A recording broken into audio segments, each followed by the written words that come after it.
Bienvenue dans cette nouvelle vidéo dédiée à l'apprentissage de MIPS, l'assembleur MIPS R3000. Alors dans cette vidéo, nous allons voir comment faire l'addition en assembleur MIPS R3000 et afficher les résultats. Donc dans le point data, on va supposer qu'on a deux nombres, donc nombre 1 et nombre 2. Voilà. Donc je vais déclarer le premier byte avec la valeur, une constante 45, le nombre 2 .bytes 23, et dans la section .texte on va faire l'addition, d'accord. Donc premièrement on va utiliser le registre temporaire de T0 à T7,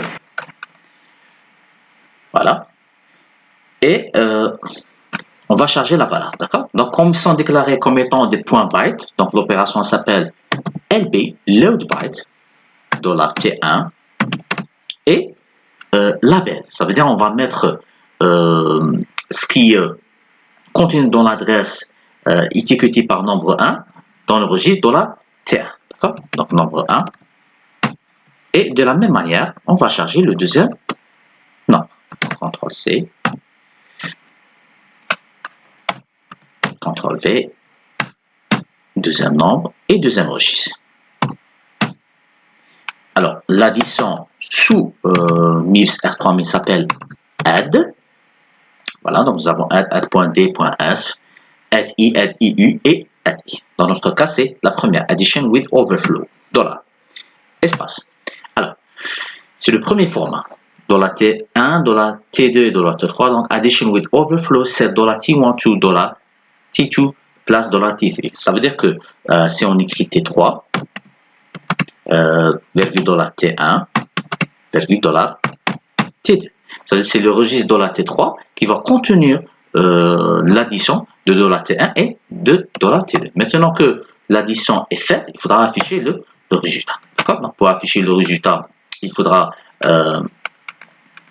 passer au service numéro 2, service numéro 1, afficher un entier. On aura besoin de $A0 qui doit contenir l'entier à afficher.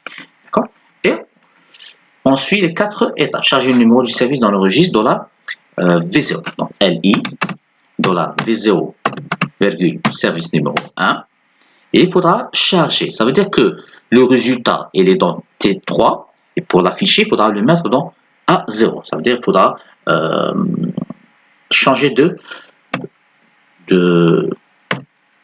registre. D'accord? Donc l'opération s'appelle move. Donc move $T1, $T2, donc move set $T1 to contents of $T2. Alors, donc $A0, virgule, $T3. Ça veut dire qu'on va copier ce qui est dans $T3 dans $A0. Et cette fois-ci, si on écrit syscall, ça veut dire on donne l'ordre au processeur d'afficher ce qui est dans le A0. D'accord? Et pour notre cas, la quatrième étape n'est pas exécutée parce qu'il s'agit de retrouver les valeurs retournées à partir des résultats. Et comme le service numéro 1, il n'y a pas de résultat, donc on va s'arrêter au syscall. D'accord? Donc file, save. Je vais le mettre toujours dans le bureau et je vais le nommer addition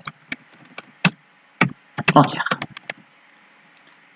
Enregistrer, run, assemble et exécuter. Donc le résultat est 68. D'accord? On va vérifier dans 45 et 23.